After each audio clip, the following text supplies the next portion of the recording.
Hi friends, welcome to Priya vlogs. நம்ம இன்றைக்கி கோஸ் நிறைய பேர் சாப்பிட முடிக்காங்கல்ல, அந்த கோஸை எப்படி செஞ்சால் பசங்க சாப்பிட வைக்கலான்னு பார்க்கலாமா. அதாவது இட்லி, தோசை, சப்பாத்தி தான். ஒரு குக்கரில் கொஞ்சம் எண்ணெய் ஊற்றி கருவேப்பிலை ஊற்றி தாளிச்சிட்டு 2 வெங்காயம் கொஞ்சம் மீடியம் சைஸ் வெங்காயம் 2 போட்டு நல்லா வதக்குங்க. நல்லா இஞ்சி ஒரு துண்டு கூட இருக்காது, ஒரு 4-5 பூண்டு தட்டி அதில் போட்டுருங்க. போட்டுட்டு அதே கொஞ்சம் நல்லா வதக்குங்க. ஃப்ரெண்ட்ஸ், நான் இப்போ தான் வீடியோ போடுறேன். நான் என் ரிலேட்டிவ்ஸ் யார்கிட்டையும் சொல்லலை, நானாக தான் போடுறேன். கொஞ்சம் சப்ஸ்கிரைப் பண்ணுங்கள் ஃப்ரெண்ட்ஸ். சப்ஸ்கிரைப்பே பண்ணலை, ஒரே ஒரு சப்ஸ்கிரைப் தான் இருக்குது ஃப்ரெண்ட்ஸ். ப்ளீஸ் ஃப்ரெண்ட்ஸ், சப்ஸ்கிரைப் பண்ணுங்கள் ஃப்ரெண்ட்ஸ். நல்லா வெங்காயம் நல்லா வதங்கின அப்புறம் ஓரளவு மினிமம் ப்ரௌன் ஆனால் போதும், ரொம்ப ப்ரௌன் ஆக வேண்டாம். 2 தக்காளி எடுத்து போட்டு கொஞ்சம் வதக்குங்க. ஓகேங்களா, நல்லா வதக்குங்க. சமையலில் ஏதாவது தவறுகள் இருந்தால் கமெண்ட்ஸில் சொல்லுங்கள், அதை நான் தவறு திருத்திக்கிறேன். ஸோ நானும் ஃபுல்லாக எனக்கு தெரியாது, நீங்கள் சொல்லுங்கள், நான் அதை மாதிரி செய்கிறேன் ஃப்ரெண்ட்ஸ். ஏதாவது தவறுகள் இருந்தால் அப்பப்போ கமெண்ட்ஸில் சொல்லுங்கள், ஓகேவா. 2 தக்காளி போட்டு கொஞ்சம் நல்லா சுருளாக வதக்குங்க. உப்பு போட்டால் நல்லா வதங்குன்னு சொல்லுவாங்க. ஸோ தக்காளி போட்டு நல்லா வதக்கிடுங்க. சுருளாக வதக்குங்க.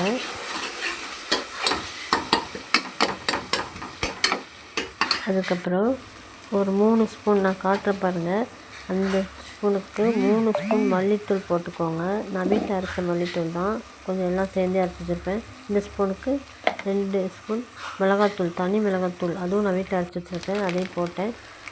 இது கொஞ்சம் இந்த ஸ்மெல் வர்றதுக்காக, பசங்க சாப்பிட வைக்கிறதுக்காக கொஞ்சம் கரம் மசாலா போட்டு நல்லா வதக்குங்க. லைட்டாக வதக்கி விட்டுங்க. அந்த எண்ணெயிலையும் எவ்வளோ கொஞ்சம் வதக்க முடியுமோ அவ்வளோ கொஞ்சம் வதக்கி விட்டுருங்க.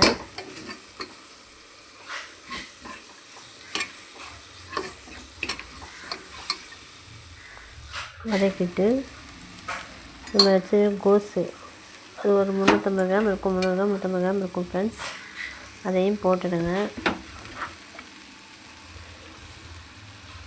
ஏற்கனவே அதை வெட்டி வச்சுட்டேன், அதையும் நல்லா போட்டு சுருள் அதையும் கொஞ்சம் லைட்டாக பரட்டி விடுங்க. ரொம்ப வதக்கணும்னு அவசியம் இல்லை, லைட்டாக அப்படியே 2 நிமிஷம் பரட்டி விட்டுட்டு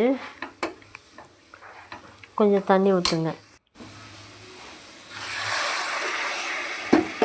2 சின்ன செம்பு அந்த நவுத்துறேன், அதே மாதிரி ஒரு சின்ன செம்புக்கு 2 செம்பு சின்னதாக இருக்கும், ஒரு 1.5 டம்ளர் பிடிக்கிற மாதிரி செம்புன்னு வச்சுருக்கேன். அந்த செம்புக்கு 2 செம்பு தண்ணி ஊற்றிட்டு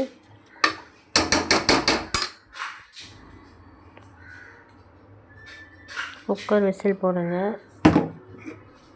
சாரி ஃப்ரெண்ட்ஸ், தண்ணி ஊற்றி கொஞ்சம் கொதிக்க விடுங்க. கொதிக்க விட்டதுக்கப்புறம் ஒரு மிக்ஸி ஜாரில் ஒரு 2 பத்து அளவுக்கு தேங்காய், கொஞ்சமாக ஒரு 1/2 ஸ்பூன் சோம்பு, ஏன்னா நம்ம நான்வெஜ் ஸ்மெல் வருவங்களுக்காக தேங்காயும் சோம்பும் கொஞ்சம் அரைச்சி ஊற்றுனீங்கன்னா நல்லாயிருக்கும்.